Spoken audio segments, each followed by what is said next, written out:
दीपिका जी राजस्थान से। श्री हरिवंश गुरुदेव महाराज जी, मुझे ऐसा क्या करना चाहिए कि मैं शिव जी भगवान के करीब आ सकूं? एक शिव भक्त की दिनचर्या क्या होनी चाहिए महाराज जी? प्रातः काल उठ करके शिव स्वरूप गुरुदेव का स्मरण करते हुए उनके द्वारा बताए हुए नाम का जप करो।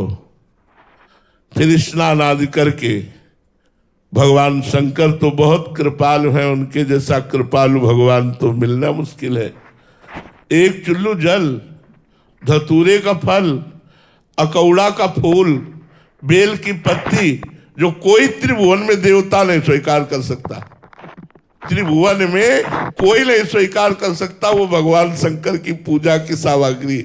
धतूरे का फल, अकौड़ा का फूल, बिल्व पत्र, एक चुल्लू गंगा जल, इतने में महाराज भगवान ओढ़रदानी शिव प्रसन्न हो जाते हैं। उनका नाम जप करो और उनका अभिषेक करो, उनकी आराधना करो और उनके प्रेमी जनों का संग करो। और रोज हो सके आसपास शिवालय हो तो दर्शन करने जाओ, दर्शन करने से भी प्रेम उत्पन्न होता है।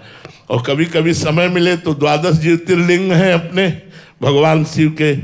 सौराष्ट्र सोमनाथम च श्रीशैले मल्लिकार्जुनम उज्जैन्याम महाकाल ओंकार ममलेश्वरम परल्याम वैद्यनाथम च डाकिन्याम भीमशंकरम सेतुबंधे तु रामेशम नागेशम दारुकावने वाराणस्याम च विश्वेशम त्र्यंबकम गौतमी तटे हिमालय तु केदारम घुस्मेशम च शिवालय एतानि ज्योतिर्लिंगानि सायं प्रातः पठेन नरा सप्तजन्म कृतं पापम स्मरणेन विनश्यति।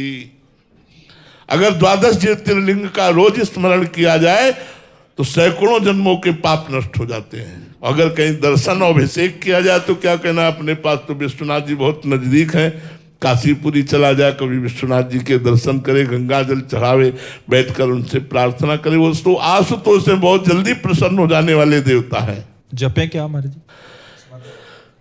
ये तो गुरु से पूछना होगा। गुरुदेव का वर्ण करो और जो गुरुदेव आदेश करे वैसा जपना चाहिए, जो गुरुदेव मंत्र दें वैसा जपना चाहिए। अभी मंत्र आदि कोई सभा में उच्चारण करने का तो विषय है नहीं कि हम गुरु मंत्र बोले कि शिव उपासक ये जपे, राम उपासक ये जपे। शिव उपासना करनी है तो शैव दंडी सन्यासी, जो शैव उपासना से युक्त सन्यासी, उनका आश्रय लो और उनसे मंत्र लो, उनकी उपासना पद्धति से चलो तो भगवान शिव की कृपा प्राप्त हो जाएगी। शोभा निधि शरण जी बरसाना से। महाराज जी दंडवत प्रणाम। महाराज जी, एक संसारिक पिता अपनी भौतिक संपत्ति अपने उत्तराधिकारी को सौंपता है, किंतु एक सद्गुरुदेव अपनी भागवतिक संपत्ति अपने शिष्य को किस आधार पर सौंपता है?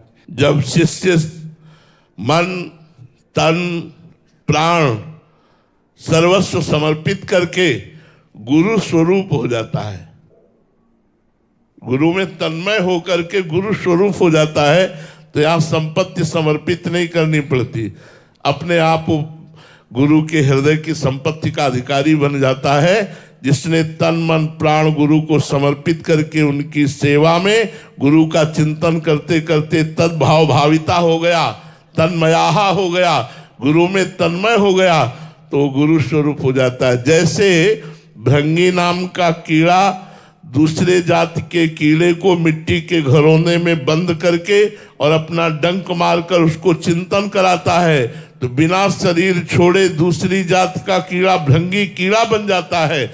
ऐसे ही जो तन मन प्राण समर्पित करके गुरु वचनों का पालन करता है वो बिना शरीर छोड़े गुरु स्वरूप हो जाता है। जो गुरु के हृदय की स्थिति वही शिष्य के हृदय में आ जाती है, पर तन मन प्राण सर्वस्व समर्पित होना चाहिए। अगर समर्पित नहीं है तो फिर वो रंग नहीं आएगा। ये कोई लौकिक संपत्ति नहीं है, गुरु देना भी चाहे तो नहीं दे पाएगा, वो तभी दे पाएगा जब उसका अहंकार समर्पित हो चुका है। तन मन प्राण धन सर्वस्व सर्वस्व समर्पित, तभी बात बनती है। गुरु के चरणों में अपार प्रेम हो जाए। एक बार दिल्ली में अमीर खुसरू जी के गुरु जी पधारे थे, तो एक गरीब ब्राह्मण ने सुना बाबा सिद्ध हैं, तो उन्होंने सोचा उनके पास धनी मानी लोग आते रहते हैं, हमारा काम बन जाएगा। बाबा के पास गए, दंडवत किया और बाबा से कहा, बाबा बेटी का ब्याह है, अगर कुछ सहयोग बन जाता आपके धनियों से तो और बाबा निरपेक्ष थे, उनको किसी से मतलब नहीं था। तो उन्होंने टालने के लिए कहा परसों आना। वो ब्राह्मण फिर पहुंच गया परसों। बाबा आपने कहा था परसों आना, वो बेटी का ब्याह है, धन चाहिए। उनका यार धन चाहिए, मेरी पादुका ले जाओ। पादुका, अब लकड़ी की पादुका, कोई सोने की पादुका थोड़ी थी बाबा के पास, लकड़ी की पादुका थी। अब वो ब्राह्मण श्रद्धा तो रखता था संतों के ऊपर, पर उसको एक अरुचि सी हुई कि मैं पादुका लेकर क्या करूं, मुझे तो धन चाहिए। पर बाबा ने कहा है तो पादुका तो सर पे रख ली और उदास होकर घर की तरफ चल दिया। रास्ते में अमीर खुसरो जी आ रहे थे, वो अपने गुरु के अनन्य भक्त थे। उन्होंने अपने सेवकों से कहा मेरे गुरु की, मेरे साहब की कोई वस्तु है आसपास, मेरा मन आनंदित हो रहा है, मुझे ऐसा लग रहा है मेरे गुरुदेव की कोई वस्तु है। इतने में वो ब्राह्मण नजदीक सर पे पादुका रखे तो उनको आभास हुआ और कहा है भाई कहां से आ रहे हो? तो उनका बाबा के पास गए थे। किस लिए? धन चाहिए। दिया? हाँ, ये पादुका दी मुझे। पादुका नहीं, मुझे धन चाहिए था। तो बोले पादुका मुझे दे दो, ये 13 ऊँटों में असरफियां लदी है, ये तुम ले जाओ। अरे वो तो माला माल हो गया, 13 ऊँटों में असरफियां लदी हुई थी, बड़े धनी थे अमीर खुसरो जी। पादुका ली और गए और कहा गुरुदेव पादुका ले आया। बोले कितने में? बोले 13 ऊँटों की संपत्ति में। बोले सस्ता सौदा किया, रख दे, कोई बात नहीं। ये तन मन प्राण गुरु को समर्पित, तो जो गुरु के हृदय में चल रहा है वही शिष्य के हृदय में आ जाएगा। सर्वस्व समर्पित गुरु को, तब गुरु का कृपा पात्र बनता है।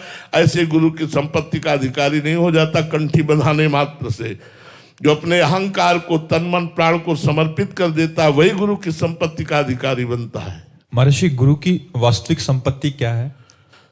अपने स्वरूप में स्थित हो जाना, अपने ब्रह्म स्वरूप को जान लेना, या भगवान से प्रेम हो जाना। भक्ति में है तो भगवान से प्रेम हो जाना, ज्ञान में है तो अपने स्वरूप में स्थित हो जाना। स्वात्माराम स्थिति, देहातीत स्थिति, त्रिगुणातीत स्थिति, कालातीत स्थिति।